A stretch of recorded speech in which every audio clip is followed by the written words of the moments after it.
Have you ever been accused of sleeping with somebody you never slept with, but then you had to stand before a panel to defend yourself? That was me. And this is episode 5 of Stories from My Former Life. So it all started during my service year. One evening, I was taking a stroll, and then I get a call from my mom, and she asked me the strangest question. She said, Eno, have you ever slept with brother so-and-so? And I'm like, what? No, ew, why would you think that? And she was like, no, nothing. No. And then she cut the call. I was like, that's strange. And then I just went about my day. And then my dad calls me shortly after, and he was like, my daughter, I know you will not lie to me. This brother so-and-so, has he had carnal knowledge of you? You know how pastors talk? And I was like, ew, no.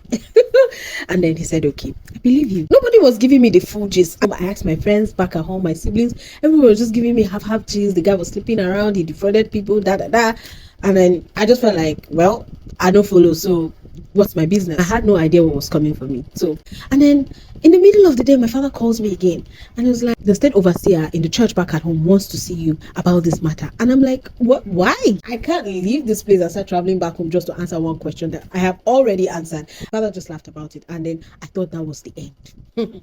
That day, I got a call from a strange number, and the voice sounded very elderly. So I was like, good afternoon, sir. Who am I on to? And he said, is this Shifra? I said, yes. I was like, this is the state overseer of the state that I am in. Like, this is the most senior pastor in the state. And he wanted me to come to his office. So I got to his office, and then he welcomes me. I was wearing my 6/7, kitted up, looking prim and proper. And then he asked me the first question. Do you know brother so-and-so? He mentioned his surname, and I was like, who that? And he mentioned his first name. I was like, yeah, I know him. He's one of the youth choir leaders back at home, blah, blah, blah. I was like, did you have a relationship with him? Like, no, I was never in a relationship with him. I said, okay. Did you guys commit immorality together? Sir? What? No, I never slept with this person. And then he was like, maybe you are shy and you are afraid, but I want you to confide in me so I can help you. Did you sleep with this person? No, sir, I did not sleep with this person.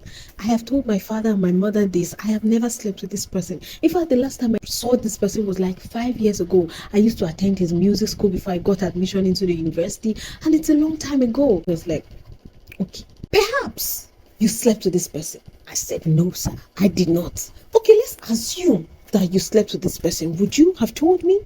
I said, I cannot assume that I slept with somebody that I did not sleep with. It's like, so you mean that if I call this person right now? I said, call him, sir. Call him. He said, okay.